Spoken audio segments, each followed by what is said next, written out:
Genèse 31. Jacob apprit que les fils de Laban disaient « Jacob s'est emparé de tout ce qui appartenait à notre père, et c'est avec le bien de notre père qu'il s'est acquis toute cette richesse. » Il remarqua que l'attitude de Laban envers lui n'était plus comme avant. L'Éternel lui dit « Retourne au pays de tes pères, auprès de ta parenté, et je serai avec toi. » Alors Jacob fit venir Rachel et Léa au champ, où il était avec ses troupeaux, et il leur dit « Je vois que votre père n'a plus envers moi la même attitude qu'auparavant, mais le Dieu de mon père a été avec moi. Vous savez vous-même que j'ai servi votre père de toutes mes forces, tandis que lui m'a trompé. Par 10 fois, il a changé les conditions de mon salaire. Heureusement, Dieu ne lui a pas permis de me causer du tort. Quand votre père affirmait « Les bêtes tachetées constitueront ton salaire », toutes les bêtes mettaient bas des petits tachetés. Et quand il affirmait « Les mouchetés seront ton salaire », toutes les bêtes faisaient des petits mouchetés. Ainsi, c'est Dieu qui a pris le bétail de votre père et qui me l'a donné. En effet, à l'époque où les bêtes s'accouplent, j'ai vu en songe que les boucs qui couvraient les brebis étaient mouchetés, tachetés ou marquetés. L'ange de Dieu m'appela dans ce rêve. « Jacob !» Et j'ai répondu « J'écoute. »« Lève les yeux, dit-il, et regarde. Tous les boucs qui couvrent le troupeau sont mouchetés, tachetés ou marquetés, car j'ai vu tout ce que te fait Laban. Je suis le Dieu de Béthel, où tu as répandu de l'huile sur une pierre dressée en stèle, et où tu m'as fait un vœu. Maintenant, lève-toi, quitte ce pays, et retourne dans ton pays natal. » Rachel et Léa lui répondirent, « Avons-nous encore quelque chose ou un héritage chez notre père? Ne nous a-t-il pas traités comme des étrangères puisqu'il nous a vendus? Et de plus, il a mangé notre argent. Tous les biens que Dieu a sauvés de notre père nous appartiennent, à nous et à nos enfants. Maintenant, donc, fais tout ce que Dieu t'a demandé. » Alors Jacob se mit en route. Il fit monter ses enfants et ses femmes sur les chameaux. Il emmena tout son bétail et tous les biens qu'il avait acquis, en particulier le cheptel qu'il avait amassé pendant son séjour à Padan Aram, pour rentrer chez son père Isaac, au pays de Canaan. Quant à Laban, il était parti tondre ses moutons. En partant, Rachel vola les idoles domestiques de son père. Ainsi Jacob partit à la dérobée sans informer Laban, l'araméen, de sa fuite.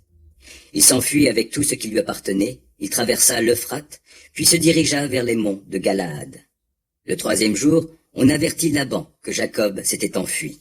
Il prit avec lui des hommes de sa famille, le poursuivit pendant 7 jours et le rattrapa dans les monts de Galaad. Mais, pendant la nuit, Dieu vint parler à Laban, l'araméen, dans un rêve. Il lui dit « Garde-toi de dire quoi que ce soit à Jacob, en bien ou en mal. » Quand Laban atteignit Jacob, celui-ci avait dressé sa tente dans la montagne. Laban et ses hommes s'installèrent eux aussi dans les monts de Galaad. Laban interpella Jacob. « Qu'est-ce qui t'a pris? Pourquoi m'as-tu trompé? Tu as emmené mes filles comme des captives de guerre. Pourquoi t'es-tu enfui en cachette? Tu es parti comme un voleur sans me prévenir. Je t'aurais laissé partir dans la joie avec des chants, au son du tambourin et de la lyre. Tu ne m'as même pas laissé embrasser mes petits-enfants et mes filles. Vraiment, tu as agi de façon stupide. Je pourrais vous faire du mal, mais le Dieu de votre père m'a parlé la nuit dernière et m'a dit « Garde-toi de ne rien dire à Jacob, ni en bien, ni en mal. Maintenant, si tu es parti parce que tu languissais après la maison de ton père, pourquoi m'as-tu volé mes dieux ?» Jacob répliqua « J'avais peur que tu m'enlèves tes filles. Quant à celui chez qui tu trouveras tes dieux, il ne vivra pas. Fouille en présence de nos gens. Ce qui sera chez moi, reprends-le. » Jacob ignorait en effet que Rachel avait volé les idoles domestiques. Laban fouilla la tente de Jacob, celle de Léa, puis celle des 2 servantes, et ne trouva rien.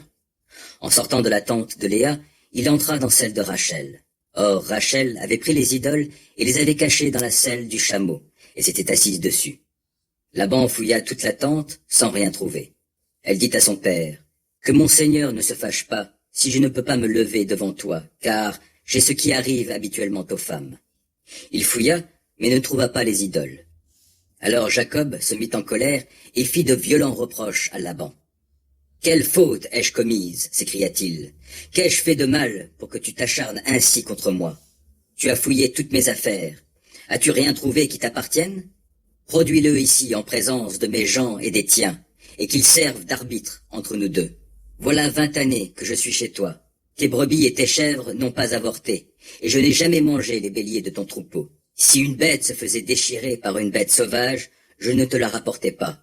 C'est moi qui t'en dédommageais. Tu me réclamais ce qu'on m'avait volé de jour et ce qui m'avait été volé la nuit. Le jour, j'étais dévoré par la chaleur, la nuit par le froid, et je ne pouvais pas dormir. Voilà 20 ans que je suis chez toi. Pendant 14 ans, je t'ai servi pour tes 2 filles, puis pendant 6 ans pour ton bétail. 10 fois, tu as changé mon salaire. Si le Dieu de mon père, le Dieu d'Abraham, et celui que redoute Isaac, n'avaient été de mon côté, tu m'aurais renvoyé aujourd'hui les mains vides. Mais Dieu a vu ma misère et avec quelle peine j'ai travaillé. La nuit dernière, il a prononcé son verdict. Ces filles sont mes filles, répondit Laban. Ces fils, mes fils, ces troupeaux sont miens, et tout ce que tu vois est à moi. Et que puis-je faire aujourd'hui pour mes filles et pour les enfants qu'elles ont mis au monde? Maintenant donc, viens, concluons une alliance, toi et moi, et laissons ici un signe qui nous serve de témoin à tous deux. Alors Jacob prit une pierre et l'érigea en stèle. Puis il dit aux siens, ramassez des pierres. Ils ramassèrent des pierres, les entassèrent et, tous ensemble, ils mangèrent là, sur ce tas de pierres. Laban le nomma Yegar Sahadouta, le tas de pierres du témoignage, et Jacob l'appela Galed, le tas de pierres témoin. Laban déclara, ce tas de pierres sert aujourd'hui de témoin entre toi et moi. C'est pourquoi on le nomma Galed.